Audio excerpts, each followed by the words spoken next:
Құрметті шарлықтар және жармалықтар, өздеріңізге мәлім осы жақында мен сұрақ қойған болатын. Неге біздің аудан орталығымыз Георгиевка Қалбатау деп аталады? 2007 жылдары жаңағы Георгиевка атауын Қалбатауға ауыстырған болатын. Енді шын мәнінде үлкен бір сұрақ, өйткені мына Георгиевкаға Қалбатауға барсаңыздар, ана жерде тауды көрмейсіздер. Тау ана шетте орналасқан, алыста.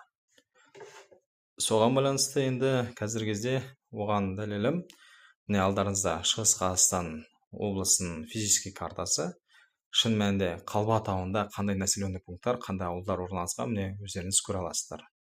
Және де Қалбатауының үлкен бөлігі негізі осы Шығыс Қазақстанда орналасқан. Абай облысында емес. Абай облысында тек қана бір бөлігі ғана орналасқан.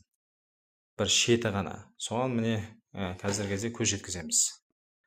Алатын болсақ, міне қарап тұрғаныңыздай Колбинский хребет деп тұр міне. Колбинский хребет негізі Қалбатауы ол Алтай тауының бір бөлігі, шеткі бөлігі болып есептеледі. Ертістің қасында орналасқан міне. Және де негізі қандай населенный пункттар орналасқан екен? Қарап тұрсаңыздар, міне Ленинка, Огневка, Сублах, Манат, Қаракөл, Белогорский, Тарғын дейді, Скалистая, Никитинка қазіргі Бозанбай, бұрынғы Ұлан ауданының орталығы. Талды, міне Самарская, Самар орталығы, Самар ауданының қазіргі Самар ауданының орталығы міне Самарская. Ол да міне тауда орналасқан екен. Соған қарай енді қарап тұрсаңыздар, міне Георгиевканы көріп тұрған жоқсыздар бұл жерде. Георгиевка қайда десеңіздер, міне шетте орналасқан. Георгиевка міне Шар өзенінің бойында. Көріп тұрсыздар, тауда емес, таудың басында емес. Міне шетінде, тауға да кірмейді, міне цепочка қарап тұрсаңыздар. Мына Шар өзенінің низемность дейді ғой. Бассейн реки Шар. Соның несінде Шар өзенінің бойында орналасқан міне Георгиевка қарап тұрсаңыздар.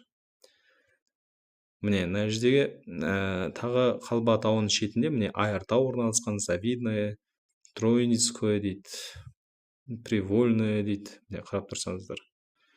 Соған байланысты енді мен сұрағым орынды деп есептеймін.